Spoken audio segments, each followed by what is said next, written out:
that did not work. But it would have been sick if it did, though, right? Can you imagine? Just edit it, Trey, Photoshop it. Just like that. This warehouse, we're starting to look into just growing it, right? So this last year, Trey gets back in May. So May he gets back. We need office space for him. We just hired a full-time graphic designer. We've got a few new employees in here. We need some more office space. So I was actually looking at building an office space up there. We have a lease in this warehouse for like a little over 18 months, and it just didn't make sense. What you see here is roughly 20 licenses for schools. We have over 50 now. So they're all in the works. They're all being designed. And so we'll probably need like 3 or 4 more of these. And it just doesn't make sense to sink 30 grand into a new office up there to create more office space and to begin that expanding in here. I'd rather just move it to a new spot while we're as small as we'll ever be. It just makes it more convenient. So we're picking up, we're moving everything.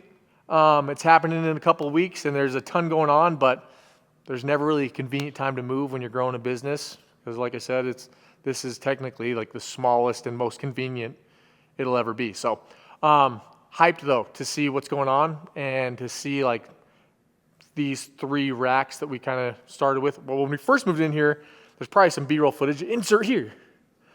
Pause, insert here. Of where like all of our boxes were just like on the ground, and there was like 1 row of like BYU stuff and like another row of just like random schools. And now to see it to where we have racks and racks and we have boxes and boxes is cool. It's awesome to see that kind of growth and to kind of create this type of thing.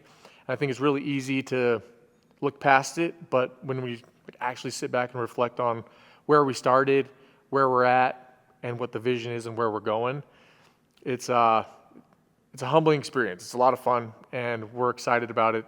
And it's all thanks to the Wooden Grill family. Growth is scary, but it's necessary. You know, there's a lot of risks. It's more expensive. It's more overhead. You know, you're bringing new people in who are relying on you. Like we have employees now, like who have families and stuff, and so that brings a whole different like level of pressure. Not Trey though. Trey has no wife, no kids, no bitches. Honestly, it's kind of cool to just think that it started in a living room.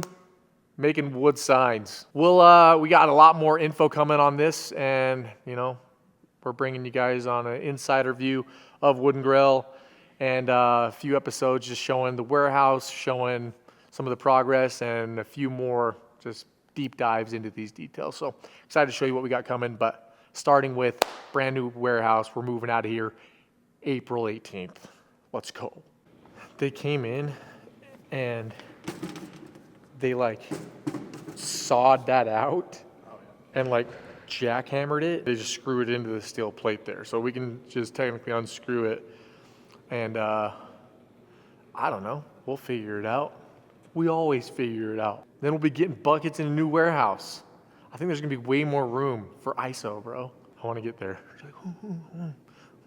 The Wooden Grill Classic, the tournament, no one could guard me in there, dude. No one watching this could guard me, I promise.